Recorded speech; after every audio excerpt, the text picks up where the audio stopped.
Comment vous sentez-vous vis-à-vis de votre travail ? Est-ce une source d'épanouissement et d'enthousiasme ou plutôt une cause de stress et de démotivation ? Alors si vous vous reconnaissez plutôt dans la deuxième catégorie, si chaque semaine par exemple vous attendez avec impatience le week-end ou les prochaines vacances, alors je vous recommande vraiment chaudement le Parcours Chance. Vous le savez, un partenaire fidèle de Métamorphose. Parce que la vie est trop courte pour être gaspillée dans un travail qui ne vous convient plus. Chance, c'est bien plus qu'une simple plateforme, c'est une communauté d'entraide professionnelle déterminée à vous aider à retrouver votre place dans le monde du travail. La méthode de la communauté Chance est unique et éprouvée. En seulement 3 mois, vous pourrez redéfinir vos objectifs professionnels et retrouver ce qui vous passionne vraiment avec l'accompagnement d'un coach professionnel dédié. Si ce message trouve écho en vous, je vous invite à passer à l'action dès maintenant. Rendez-vous sur le site chance.co pour bénéficier d'un entretien gratuit avec un conseiller et changer ce qui ne va plus dans votre vie professionnelle.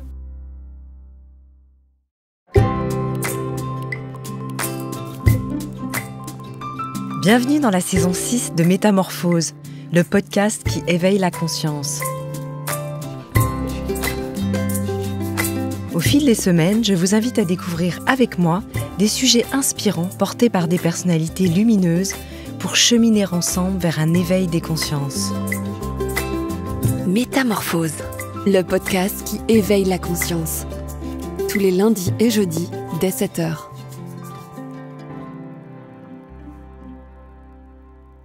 Sans elle, on ne peut plus vivre. Sans elle, pas de planète. Et pourtant, elle reste un grand mystère. Peut-être le plus grand mystère de l'origine du monde. Il s'agit de l'eau, bien sûr. Sans elle, rien de vivant, sans eau, ni air, rien de conscient. C'est cette relation alchimique avec l'eau que nous allons évoquer aujourd'hui avec notre invitée du jour. Elle va nous apprendre comment apprivoiser cet élément naturel qui peut nous faire peur à juste raison. Apnéiste, franco-japonaise, elle est fascinée par les cétacés, qui leur ont d'une certaine manière sauvé la vie. Elle entretient avec l'eau un rapport unique et salvateur, et côtoie dauphins, baleines et requins sauvages. Elle raconte, avec Anne Paris et Marie-Hélène Sulmony, 2 enseignantes de yoga, ses liens avec l'eau dans Les Voix de l'eau, paru chez Mama Édition. J'ai le plaisir de recevoir Leïna Sato dans Métamorphose aujourd'hui. Bonjour. Bonjour, merci de me recevoir. Merci à vous. L'apnée est une pratique que vous affectionnez et qui tient une grande place dans votre vie. Comment avez-vous découvert l'apnée ? Et pouvez-vous nous dire ce qu'elle vous apporte et les bienfaits qu'elle peut apporter à quelqu'un qui souhaiterait s'y initier ? Oui, bien sûr. L'apnée, en fait, ça commence d'une manière complètement improbable pour moi. C'est ce que je raconte dans le livre, mais ça part vraiment d'une dépression, d'un mal de terre existentiel. Et c'est aussi par la rencontre avec une femme japonaise qui est, on pourrait dire, une guide spirituelle, qui me sort de cette dépression et qui me dit « suis ce qui te met en joie ». Enfin, elle m'a bien sûr dit plein d'autres choses, mais à 14 ans, c'est ce qui m'a le plus percuté. Et clairement, ce qui me mettait en joie, c'était la mer et le lien avec les cétacés. Et donc, suite à cette dépression et la transformation intérieure vraiment très profonde qui s'en est ensuivie, la réalité extérieure a vraiment commencé à se transformer elle aussi. Et donc, j'habitais Paris à l'époque. Et quelques mois après, je déménageais avec ma maman à l'autre bout de la planète, à Hawaï. Et je ne savais pas quand on est parti là-bas, mais il se trouve que il y avait cette petite communauté d'apnéistes, mais beaucoup de champions nationaux, champions du monde aussi, qui côtoyaient les baies de la grande île. Nous avions déménagé. Et il y avait aussi cette population de dauphins sauvages ouverte à l'interaction avec les êtres humains. Et donc, je suis un peu tombée là-dedans par hasard, même si c'était pas du tout un hasard quand j'avais 15-16 ans. Et donc, l'apnée, ça n'a jamais été vraiment un sport pour moi. Ça n'a jamais été une question de performance ou vraiment de quête de profondeur. Enfin, je dirais que c'est plus une quête de profondeur intérieure, de mes eaux intérieures. Et tout de suite, c'est une manière de me relier à vous-même, c'est ça ? Voilà, moi-même, une pratique spirituelle, même si je le définissais pas comme tel. Alors généralement, lorsque l'on a des appréhensions vis-à-vis de l'eau, on pense plus étouffement que retour à soi.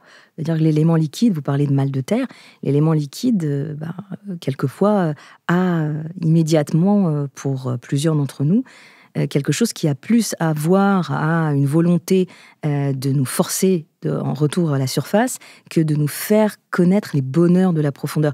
Comment est-ce que vous pourriez essayer de proposer une initiation, alors on n'est pas dans l'eau, mais presque, à ces personnes pour accepter le fait de ne plus respirer, d'une certaine manière, en tout cas, de ne plus respirer comme si on était sur Terre? Moi, j'aime beaucoup cette question parce que, en fait, là, il se trouve que je suis au Japon actuellement. Ça fait 3 ans que je suis ici. Et j'ai commencé à initier des personnes japonaises qui, en fait, ont découvert mon film documentaire. Donc, c'est Mer Océan The Journey, et qui me voient en train de virevolter avec les dauphins en face à face avec la baleine. Et donc, il y a cet élan de faire pareil ou d'essayer de vivre les mêmes expériences. Mais souvent, les femmes qui viennent me voir, enfin, parfois c'est des hommes, mais souvent ce sont des femmes qui ont dépassé la cinquantaine, en fait, et qui me disent, voilà, je suis très attirée par l'océan, mais j'ai une peur bleue de l'océan et j'ai envie d'aller nager avec les baleines.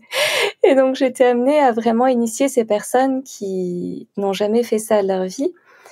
Et donc, la première étape, en fait, je les invite vraiment à entrer en relation avec l'eau. Voilà, de changer leur perception de la mer, de cet infini, en fait, de ce mystère dont elles ont peur. Et voilà, comme vous disiez, à juste raison. Et de comment créer justement cette nouvelle relation avec la mer, et la considérer non pas comme quelque chose de séparé d'elle ou quelque chose d'étranger, mais au contraire vraiment une entité à laquelle on pourrait s'adresser, à laquelle on pourrait demander soutien, et voir aussi comment on peut s'autoriser à s'y abandonner, et pas juste à la mer, mais contacter ce lâcher-prise ou cet abandon qui nous est parfois si difficile. Et alors, vous leur proposez des choses graduelles, vous proposez, je sais pas, mettre sa tête dans un bain, dans sa baignoire, graduellement. Mes questions sont vraiment celles du néophyte. Mais je trouve ça super. Ou alors, est-ce que c'est des questions presque de toucher, tactile, c'est-à-dire essayer de refaire une expérience de rapport à l'eau d'un point de vue presque sensuel? Quelles sont les premières étapes? Alors, au début, ça peut commencer par une visualisation. C'est déjà plus rassurant, peut-être commencer sur le bateau, sur la plage, et vraiment cette invitation à invoquer le bleu et de voir quel bleu se présente. D'abord, si c'est des bleus cristallins, on voit vraiment le fond.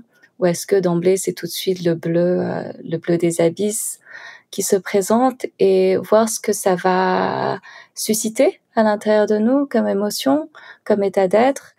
Et puis après, ça va être le contact physique avec l'eau. Bon, c'est plus aidant si c'est une eau, chaude. Ah oui, ça c'est vrai. Claire, voilà. Donc ça, j'invite.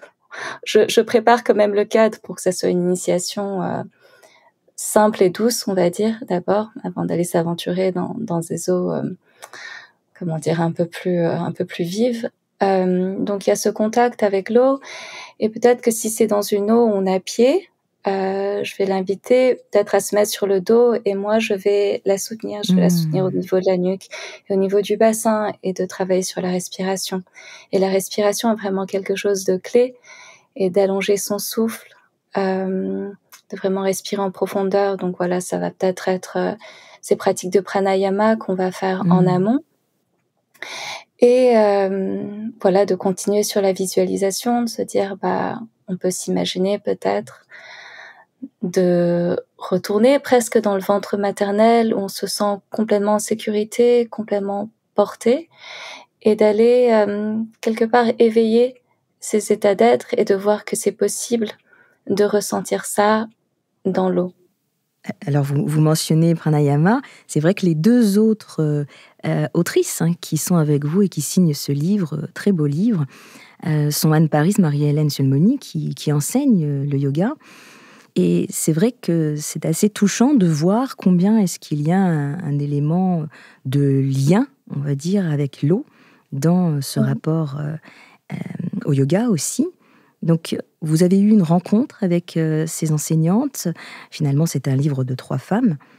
Grâce à cette eau bienfaisante qui vous a rassemblées, est-ce que vous pouvez nous évoquer en quoi l'eau vous a réunies toutes les 3 ? Alors Anne en parle un peu dans sa partie.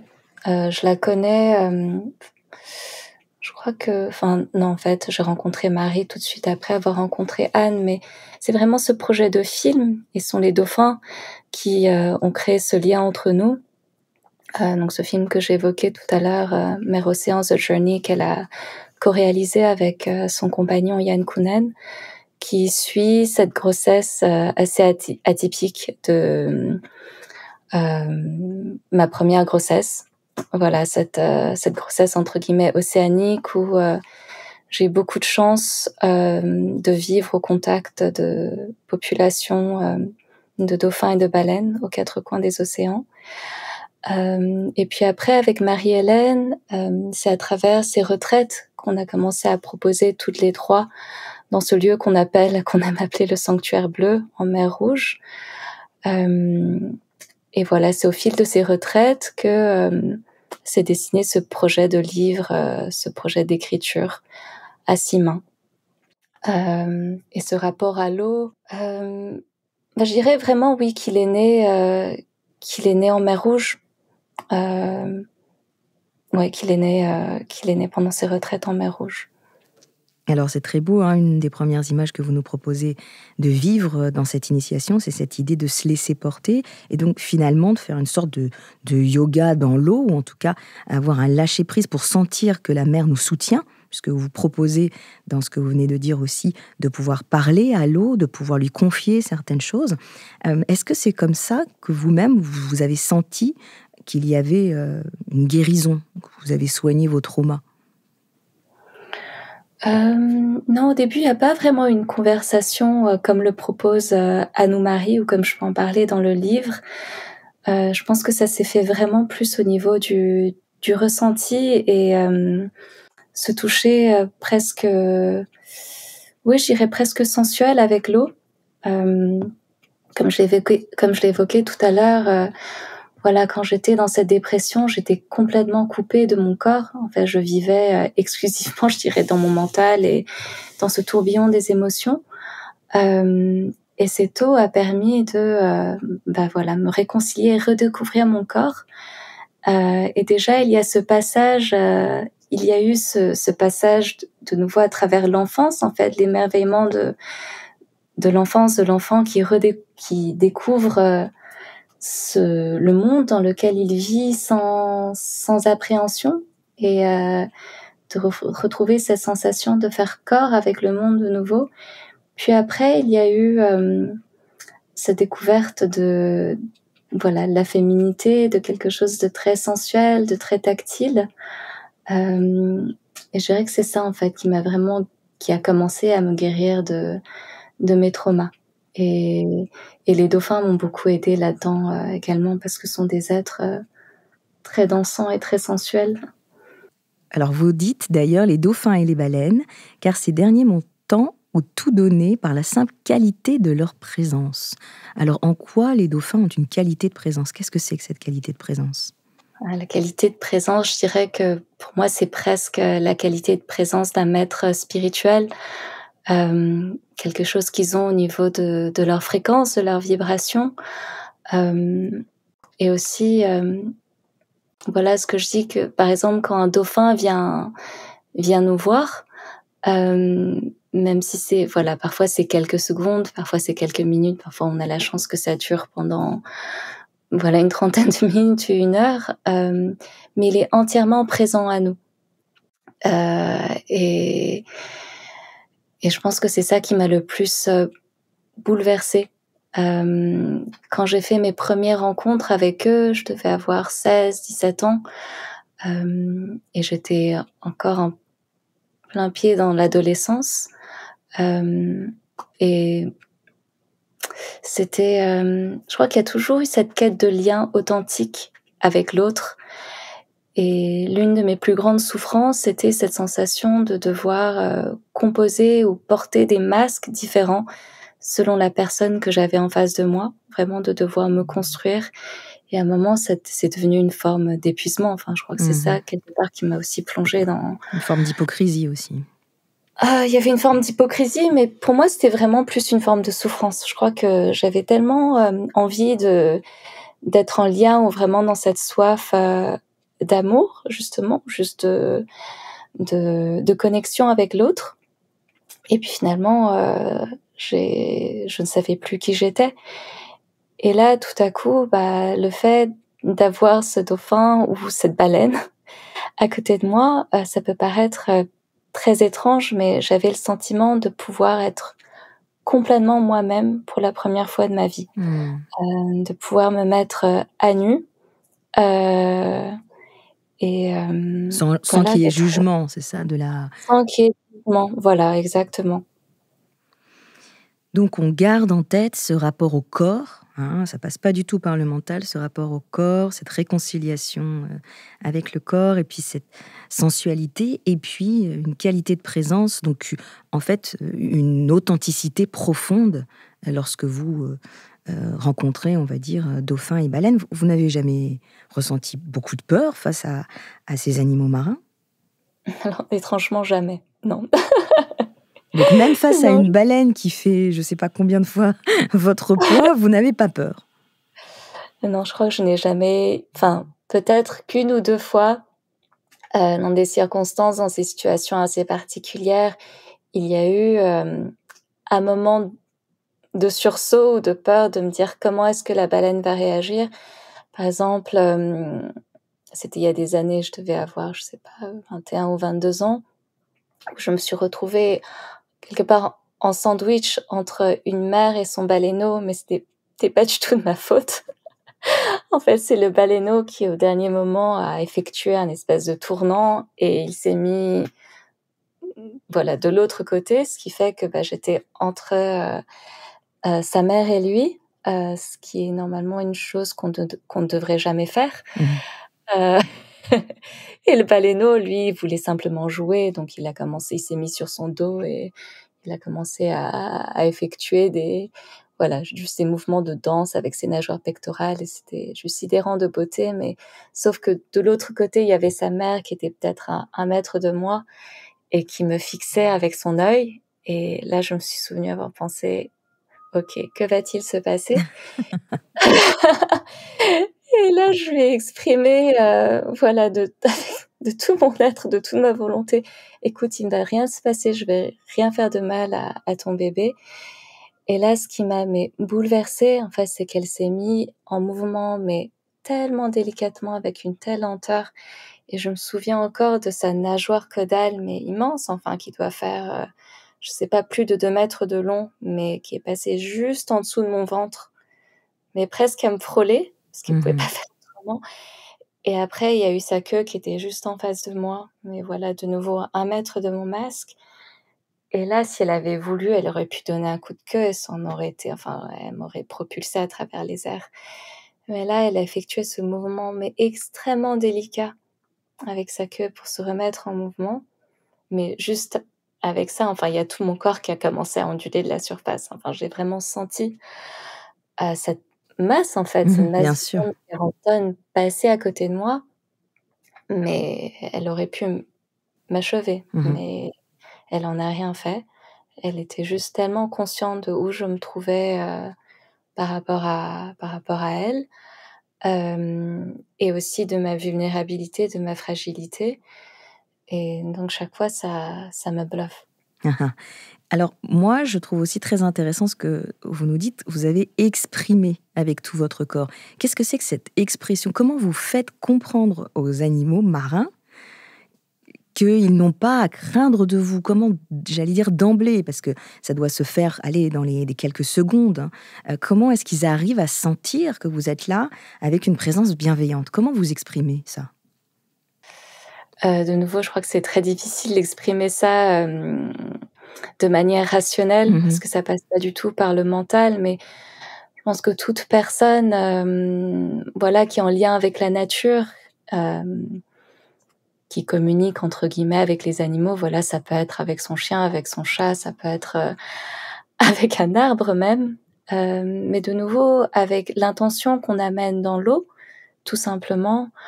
Comment on dirait ça en français? En anglais, c'est the care, le soin, avec lequel on essaie d'entrer en lien. Tout ça, je pense que c'est perceptible à l'autre, même si on ne partage pas le même langage. Et même entre êtres humains, c'est des choses qu'on ressent de manière assez primale ou instinctive. Quelqu'un entre dans une chambre, par son regard, par sa posture et justement l'énergie qui se dégage de lui, je crois qu'on peut percevoir dans notre corps ou dans notre champ émotionnel, si cette personne vient avec une intention bienveillante ou malveillante ou soit pas d'intention du tout. Donc je pense que vraiment cette communication avec l'animal, enfin, et dans mon cas, voilà, c'est avec un dauphin, une baleine ou un requin, peut vraiment nous amener à une meilleure qualité de communication, de présence avec les êtres humains. Et je crois que c'est vraiment ça qu'ils m'ont enseigné. C'est comment entrer en lien aussi avec ma propre espèce. Et de pratiquer cette même présence. Par contre, on est d'accord que quand on est sous l'eau, on n'a pas du tout de communication avec le regard. Parce que le regard est masqué. Vous pensez que si, absolument. quand même, les animaux arrivent à percevoir le regard. Oui, parce qu'on est avec le masque, justement. Donc, moi, je vois très bien l'animal, donc le dauphin, la baleine ou le requin, et l'autre me voit. D'accord, donc il y a quand même des regards échangés, et donc cette douceur, cette volonté de non-violence, ils le ressentent aussi par un certain regard. Oui, et je pense que le regard, c'est vraiment, par exemple, quand on amène des gens en retraite avec Anne et Marie, et qu'on parle de cette première rencontre avec le dauphin, et que voilà, on demande comment on fait, et ce qui est une question très légitime parce que voilà, on ne sait pas. Moi, je dis vraiment aller essayer de chercher, de contacter le regard de l'autre, du dauphin, parce qu'il y a tellement de choses qui passent par ce regard. Donc, c'est vraiment un élément clé dans la rencontre. Lena Sato, qu'est-ce qu'une tisseuse d'eau? Une tisseuse d'eau. Alors, je ne sais pas si je suis la meilleure personne à qui poser la question, parce que moi, je suis très inspirée par le travail d'autres personnes, dont Anne et Marie, mais aussi une autre femme que d'ailleurs on ne nomme pas dans le livre, et c'est bien dommage. C'est une amie qui s'appelle Azul Tomé, qui est une tisseuse d'eau par excellence. Et de moi, ce que j'ai compris, c'est que chaque eau, et notamment chaque eau de site entre guillemets sacré, donc ça peut être un temple à Bali, ça peut être cette eau du sanctuaire bleu qui est chargée de l'énergie des dauphins, ou ça peut être l'eau de Lourdes, ou voilà, ont une qualité vibratoire, une histoire, des mémoires. Et donc, ces femmes, dont moi, on s'amuse, entre guillemets, à aller déposer des eaux de certains endroits à d'autres endroits. Et moi, je pratique cela dans le cadre d'une cérémonie que j'organise au Japon chaque année. Enfin, maintenant, ça fait 3 ans que je le fais dans la baie de Taiji, qui est une baie qui a une histoire particulière. Donc moi, je l'appelle dans le livre l'eau linceul des dauphins. En fait, c'est le lieu où est pratiquée la chasse aux dauphins tous les ans. Et donc, il y a des centaines de dauphins qui trouvent la mort là-bas. Et donc, l'image que j'avais de cette baie, c'était vraiment cette eau rouge, quoi, de sang. Et un jour, je me suis dit, en fait, ce serait peut-être merveilleux, symboliquement, d'amener l'eau de Sataya, qui est cette eau tellement vivante, des dauphins, de dauphins libres et joyeux et amoureux, parce que les dauphins font l'amour tout le temps, et d'aller la verser dans les eaux de la mort de Taiji. Et donc concrètement, je ne sais pas ce que cela fait, mais quand même, voilà, à chaque fois que je pratique ce geste, je sens qu'il y a quelque chose de magique qui est à l'œuvre. Et donc vous prenez une bouteille et dans laquelle vous mettez l'eau pour la déverser ensuite, c'est ça?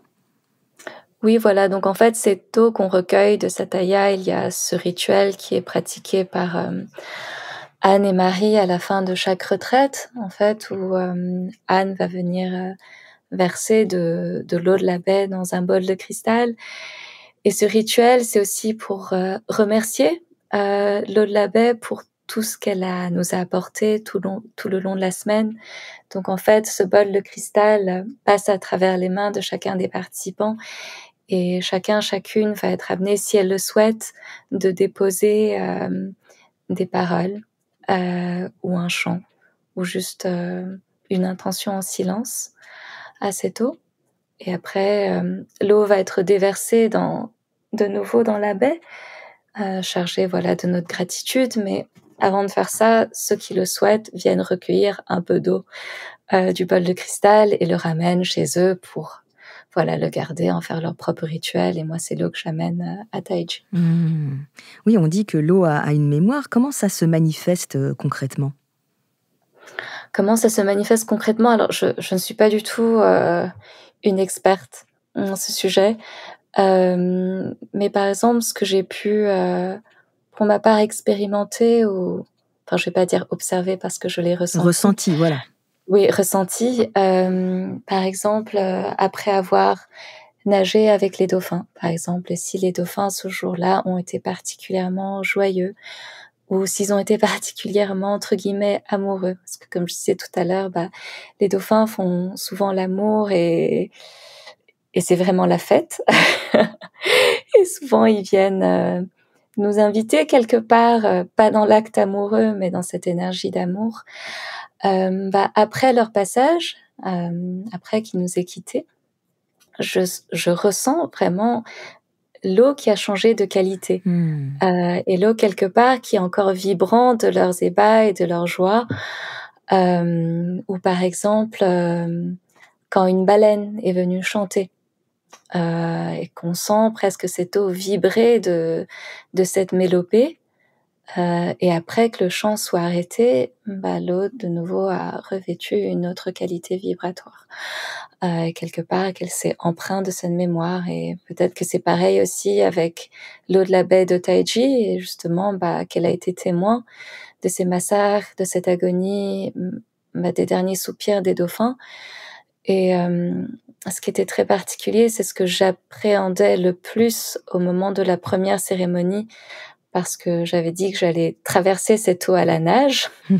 Je me disais, mais j'ai dit ça, mais qu'est-ce qui m'a pris de dire une chose pareille, parce que j'avais aucune envie quelque part d'aller nager dans cette eau. Bien sûr. Même s'il n'était plus rouge de sang, je me disais, ça doit juste être une eau complètement traumatisée. Et en fait, pas du tout. De nouveau, ça part de mon ressenti personnel, mais quand j'ai contacté cette eau, quand je me suis immergée dans cette eau, ce qu'elle m'a communiqué, c'était quelque chose qui était de l'ordre d'une telle douceur, comme si l'eau me disait, mais en fait, non, tout va bien, ne t'inquiète pas. Et c'était tellement contraire à ce que mon mental me disait, ou ce que l'activiste en moi, quelque part, pouvait me dire, mais non, rien ne va, en fait. C'est affreux. Et l'eau me disait, non, en fait, t'inquiète pas, tout va bien. Et c'est comme si, quelque part, toutes les prières, toutes les intentions, ou aussi cette capacité à l'eau de se régénérer, me disaient que, au fond, tout ce qui s'est passé, oui, c'est horrible. Il y avait cette forme de tristesse et de deuil immense, mais qu'en même temps, il y avait de l'espoir. Qu'il pouvait y avoir, cette vie qui pouvait recommencer. Oui, une grande résilience de cet élément aquatique. Alors, Oui. Vous parlez des massacres des dauphins. Nous, on connaît aussi, bien sûr, les massacres des requins. Est-ce que, lorsque vous êtes en lien avec les requins, il y a quelque chose de supplémentaire en termes de protection que vous avez, ou en termes, j'allais dire, d'expression corporelle, que vous devez faire comprendre à cet animal, ou pas du tout? C'est une bonne question parce qu'ils ont un langage corporel, très différent de ceux des dauphins et des baleines. Hem, j'irai avec les dauphins déjà je vais commencer par les dauphins puis après aller vers les requins. Bien sûr. Les dauphins, pour moi, il y a tout de suite quelque chose d'une forme de l'ouverture du cœur totale et de l'abandon. Vraiment, je peux vraiment m'abandonner à la présence de l'autre et m'ouvrir sans aucune peur. Alors qu'avec les requins, il y a vraiment une forme de vigilance, d'abord, et je crois une forme d'observation et d'apprivoisement qui est mutuelle. Hem, parce que ce qui m'a touchée avec les requins, et j'ai eu beaucoup de chance d'avoir été initiée à leur univers, par des êtres, enfin, c'est surtout des hommes qui avaient, un amour inconditionnel pour eux. Hem Et de voir qu'en fait, les requins, ils ont une méfiance, hem, parfois assez exacerbée, vis-à-vis de moi, apnéiste. Parce qu'en fait, la plupart des personnes, enfin non, c'est pas vrai, mais beaucoup de personnes qui vont aller rencontrer les requins le font, en plongée bouteille. Et donc en plongée bouteille, le profil, voilà, ils sont, sur le sable, ils ne bougent pas beaucoup, et donc le requin peut à peu près situer, le plongeur dans son environnement et quelque part le calculer. Voilà, savoir, ils ont à peu près une idée de comment ce plongeur va se mouvoir Mmh. dans leur environnement. Alors qu'avec l'apnéiste, c'est des mouvements qui sont beaucoup plus aléatoires pour le requin. En fait, déjà, c'est quelque chose qui est en surface et qui va venir plonger vers eux, hem et donc il est beaucoup plus méfiant et donc pendant les tournages, parce que c'est surtout pendant les tournages que j'ai eu l'occasion de les rencontrer, il y avait vraiment ce temps d'apprivoisement et ça pouvait durer 10, 20, 30 minutes jusqu'à ce que le requin accepte, hem, de me laisser l'approcher. Mmh. Hem, Jusqu'à ce qu'il comprenne que je ne présentais pas une menace pour lui. Il y a une photo, voilà, je peux pas vous la montrer, mais donc c'est un requin marteau, Mmh. et on voit justement son œil qui se tourne vers la surface et on voit ma silhouette, en fait, qui est en train de plonger vers lui et de voir tout de suite: «OK, quel est cet objet étranger qui entre dans ma sphère?» Et donc à chaque fois que je souhaite approcher un requin, j'essaie de nager le plus doucement possible, d'y aller le plus délicatement possible. Et finalement, c'est pas si différent qu'une approche d'un dauphin ou d'une baleine. C'est de pas aller directement vers lui. Donc Heu, c'est vous qui continuez d'avancer, ou vous attendez que ce soit lui qui Bah, s'approche de vous? j'amorce une approche, mais plus une approche en parallèle, Mmh. et je crée cet espace, en fait, où, la rencontre peut avoir lieu. En fait, je laisse une certaine distance et je suis là, je me pose là, je me dis: «OK, voilà, je suis là, j'aimerais entrer en relation avec toi», et après je te laisse le choix de venir ou pas. Dans le respect de la distance, de l'intimité, de l'animal. Oui, voilà, Mmh. complètement. Oui, il y a de très beaux parallèles, bien sûr, avec, cet espace de rencontre, humaine, hein, par rapport à la façon de pouvoir apprivoiser, des Oui, personnes qui sont sur, la défensive, ou qui ont vécu des traumas, qui n'ont pas la confiance facile. On comprend bien sûr le rapport qu'il faut pour toujours, toujours laisser la distance nécessaire pour que l'autre ne se sente pas agressé. voilà, c'est ça, c'est vraiment une danse, finalement. Il y a plus vraiment de lien. Par contre, vis-à-vis de Oui. vos enfants, est-ce qu'il y a un rapport à l'eau en particulier? Est-ce que vous les avez, tout de suite, initiés au grand bain? Notre fille, oui. Voilà, comme, pour ceux qui auront vu le film documentaire, bah, ça a commencé, déjà in utero, vu qu'il y a eu toute cette grossesse, les 4 derniers mois ou les 5 derniers mois de la grossesse, en grande partie, dans l'océan.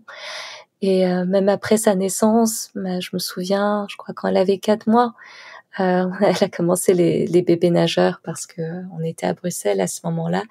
Et elle a toujours eu cette affinité, cette aisance assez marquée pour l'eau et tout l'univers. Enfin, je veux dire sous l'eau. Elle a toujours été une très bonne apnéiste. Et donc aujourd'hui, elle continue à ne pas avoir peur de l'élément liquide. Elle vous suit dans certaines de vos aventures sous-marines. Oui, alors après, pour elle, ce qui est intéressant, c'est que ça n'a rien de... je trouve plus le De mot non français. naturel, c'est ça? Oui, c'est complètement naturel. Ça n'a rien d'exceptionnel pour elle. Je crois qu'elle a tellement baigné dans cet univers que les dauphins, les baleines, les requins, c'est pas que ça fasse partie du quotidien, mais c'est tellement associé à qui je suis, voilà, à l'univers de sa maman, que ce n'est, voilà, ça fait partie de la vie de tous les jours. Mais c'est vrai qu'elle est comme un petit poisson dans l'eau. Je veux dire, je crois l'été dernier, elle plongeait à 8 mètres en apnée. Oh là là. Voilà. Et elle a quel âge aujourd'hui? Elle a 9 ans. Oh là là. Elle a 9 ans, donc c'est impressionnant quand même. Voilà, c'est une joie d'être avec elle dans l'eau. Et puis mon fils, il adore l'eau, mais ça va peut-être plus être un surfeur parce qu'il est adorable. En fait, il refuse de mettre sa tête sous l'eau. Il a 4 ans aujourd'hui. En fait, il nous voit plonger, elle et moi, enfin sa grande sœur et moi. Et il est convaincu que s'il met sa tête sous l'eau, il va couler. Enfin, ce qui est vrai finalement parce qu'il nous voit couler quand on va sous l'eau, mais donc il y a cette frontière presque psychologique qu'il n'arrive pas à dépasser. Mais bon, voilà, ça va venir. Je le pousse pas autant que j'ai pu le faire avec sa grande sœur. Apnéiste, ça commence à combien de temps sous l'eau? Apnéiste, ça commence à combien de temps? C'est-à-dire? Oui, c'est-à-dire il faut rester combien de minutes pour être considéré comme apnéiste sous l'eau? Alors ça, je me suis jamais posé la question. Vous pouvez rester combien de temps, par exemple? Moi, je dirais... Alors, ça dépend si je suis en statique ou en dynamique. En statique, je crois le max que j'ai fait, c'est un peu plus de 5 minutes. Mais ça, c'était vraiment sans vraiment m'entraîner. J'ai des amis qui font 8, 9, 10 minutes. Oh là donc, là. ça n'a rien d'exceptionnel, les 5 minutes. Et puis après, en dynamique, ça dépend ce qui se passe. S'il se passe quelque chose d'intéressant, s'il y a une rencontre extraordinaire, ou si je suis dans un état d'esprit, voilà, particulièrement méditatif, je pense que je peux rester en dynamique 3 minutes, 3 minutes 30, en mouvement. Voilà, c'est une rencontre très forte avec une baleine. Alors justement, vous parlez aussi de sentiment océanique. Qu'est-ce que c'est le sentiment océanique? Le sentiment océanique, c'est déjà une expression magnifique de l'écrivain français Romain Rolland, qui était un ami de Freud. Il définit ça comme un sentiment de reliance ou d'appartenance à plus vaste que soi, et qui n'est pas du tout associé à un sentiment religieux ou à une quelconque croyance. Il dit comme une goutte d'eau dans l'océan, vraiment ce sentiment d'être fondu dans le tout. Et c'est ce que je peux contacter parfois, pas tout le temps, quand je fais de l'apnée ou quand je suis avec un dauphin ou une baleine, ou même quand je suis bêtement à la surface en train de faire l'étoile de mer, et même sans apnée, vraiment ce sentiment d'être connecté au grand tout. D'être connecté, d'être à sa place, du coup. Oui, ce sentiment d'appartenance. Vous avez peut-être déjà plongé dans l'eau douce ou l'eau chaude, eau froide. Vous avez vu quels bienfaits respectifs selon les différents états de l'eau? Salée, douce, chaude, froide? Peut-être que je peux vous parler de différentes... Par exemple, l'expérience peut être très différente selon que je plonge dans une rivière, l'océan.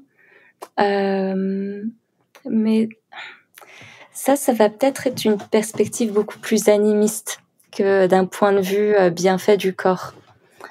Par exemple, l'île où j'habite actuellement, qui s'appelle Yakushima, donc qui est dans le sud du Japon, C'est l'île qui a inspiré le film Princesse Mononoke, pour ceux qui aiment le réalisateur bien sûr.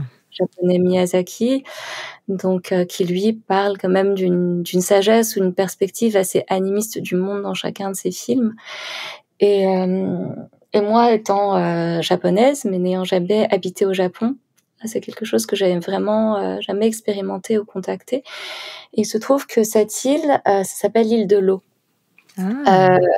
Ouais, c'est une île qui est très petite, mais qui compte plus de 150 cours d'eau. Voilà, c'est des cascades, des rivières, des ruisseaux. Et bien sûr, comme c'est une île, elle est entourée d'océans. Et il y a beaucoup de rivières potables. Donc, c'est une qualité d'eau assez exceptionnelle. Et j'ai commencé à me baigner dans les rivières, ce que je ne sais jamais auparavant, et à faire de l'apnée dans les rivières. Et à vraiment me laisser traverser par ce courant d'eau qui est parfois très tonique et très froid, selon la saison.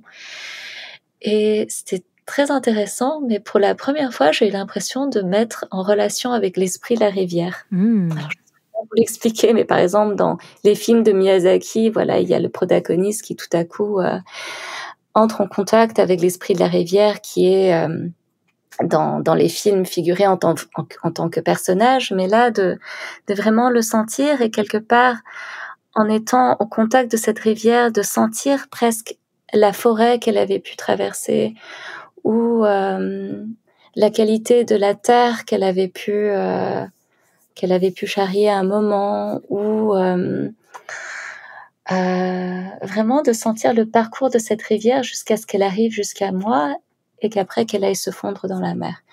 Donc ça, c'est des choses que j'avais jamais contactées dans l'océan avant. C'est plus dans la mémoire. Dans la mémoire, voilà.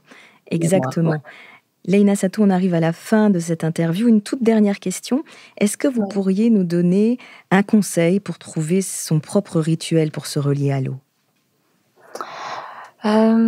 Oui. Alors après, ça dépend où l'on vit. Alors si on vit en ville, par exemple à Paris, Marie, dans le livre Les Voies de l'eau, dit que ça peut se faire même avec l'eau du robinet, l'eau de la douche, porter déjà une conscience, une attention particulière à l'eau que l'on boit.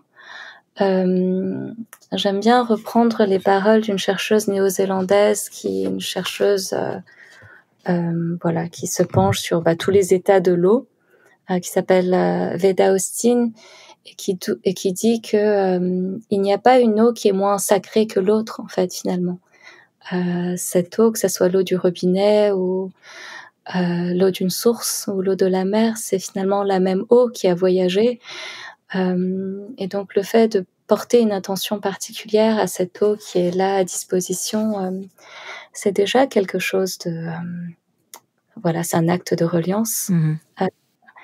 Et c'est de rendre cette dimension sacrée à cette eau qu'on pouvait considérer comme étant banale. Et après, c'est peut-être prendre sa voiture ou le train et d'aller se recueillir auprès d'un point d'eau qui nous appelle, un corps d'eau qui nous appelle, et peut-être juste y tremper ses pieds ou la humer, ou aller la recueillir justement et l'amener chez soi et de lui chantonner, ou lui dire des mots doux, ou lui porter une attention particulière de nouveau, et après peut-être la déposer ailleurs, peut-être la ramener à son point d'origine, mais chargée d'une autre énergie. Plein de petites manières, de petites attentions qu'on peut mettre en place.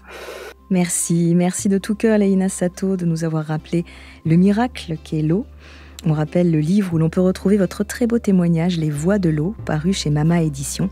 Merci encore et à très bientôt. Merci Gila. Merci. Si vous avez aimé ce podcast, n'hésitez pas à lui donner 5 étoiles sur Spotify et surtout abonnez-vous gratuitement sur votre plateforme préférée pour ne manquer aucun épisode. Découvrez mes invités en avant-première sur Instagram à l'adresse Métamorphose Podcast et abonnez-vous aussi gratuitement dès maintenant à la newsletter Métamorphose pour être au courant de nos conférences, ateliers et de nos dernières actualités. Pour ça, rendez-vous sur notre nouveau site www.métamorphospodcast.com. Métamorphose, le podcast qui éveille la conscience. Tous les lundis et jeudis dès 7h.